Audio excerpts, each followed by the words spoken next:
Several headlines, but not necessarily in a good way. One interview getting a whole lot of buzz was with an NBC affiliate, KUSA, where she explains the role of vice president.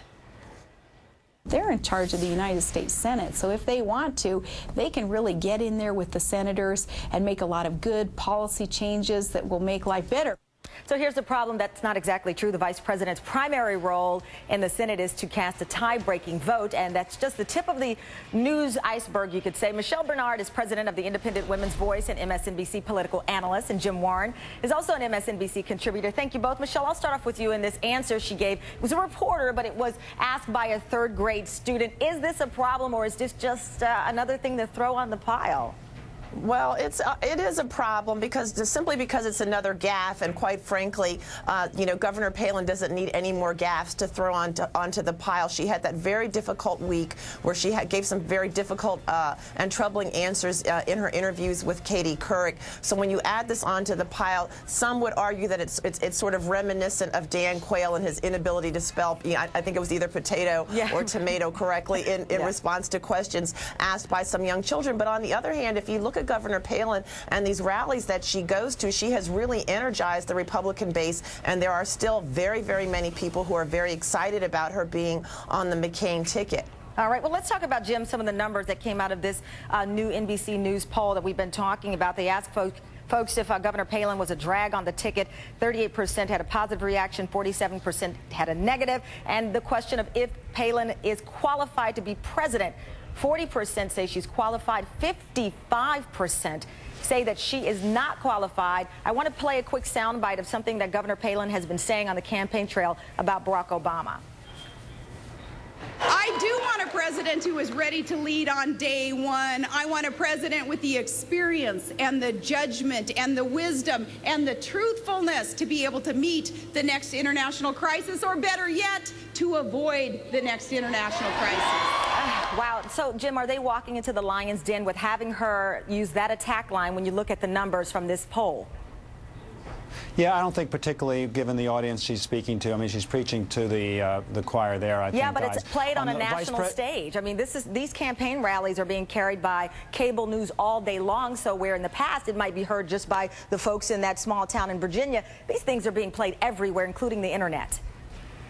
Yeah, I mean, I do think it plays into, I think, a general apprehension about Palin. I don't think something like the arguable gaffe on the vice presidency and its role is all that important, because most Americans don't have a clue. Most Americans can't even tell you who their 2 U.S. senators are. Most Americans can't even pass basic civics tests. I mean, sad, but absolutely true. I think in the larger context, which should be a little bit worrisome, is you look at some of the McCain numbers, both in Pew and NBC, you see a sense of a negative sense of his judgment, and that was something that was supposed to be his strength, his calm, his strength, and now that seems to be being undermined by a sense that the Palin pick was not all that good. If you look at the Pew poll, dramatic increase in her negatives in just a month. Now, does that constitute a big dramatic drag on the ticket? No. I think one can hyperventilate a little bit about that, but at this point it does not necessarily look to be a positive much beyond the base which Michelle alluded to. It doesn't seem to be helping with that big group of swing and independent voters. Michelle, I want to bring you into this conversation, and not because we're women and we like talking clothing, but Politico is bringing up that the RNC paid $150,000 for Governor Palin's wardrobe the past 3 months. Saks Fifth Avenue, $50,000. Neiman Marcus, $75,000. Hair and makeup, $4,700. Combine that with an AP investigation that's saying now that Governor Palin charged the state for her children to travel with her, including to events where they were not invited. Price tag $21,000. Morning Joe got flooded with emails about the wardrobe malfunction, if you will, in this. But how does this play to those hockey moms or the base that quite honestly prefer or can only afford Walmart over $47,000 at some high-end department store?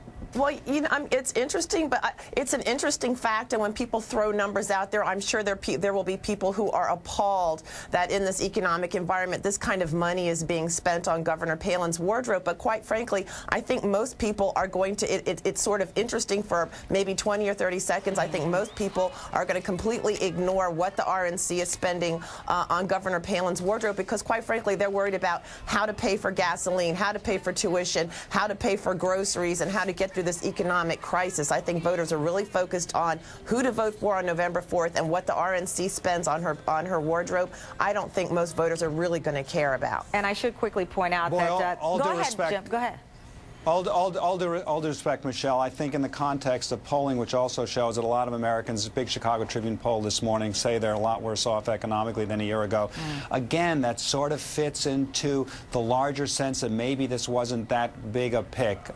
You know, maybe she's setting herself up to be, I don't know, to join Heidi Klum running Project Runway when the campaign is over. But you best believe, Michelle, that if Barack Obama, if we had heard about Barack Obama going to Jon Stewart or Armani and getting that many clothes, you would have had the political right hammering Mr. Ivy League. Well, Jim, I got to interrupt you on that real quick because two things we're out of time, but I do, since you brought up Obama here, there was an article written by Sandra Guy, business reporter at Sun-Times in Chicago. A lot of fellas want Barack Obama's suit. It costs retails for $1,500 at a clothing Chicago Heart Max. So I don't know if people equate the math there. $1,500 is what that suit costs. I don't know what a single item.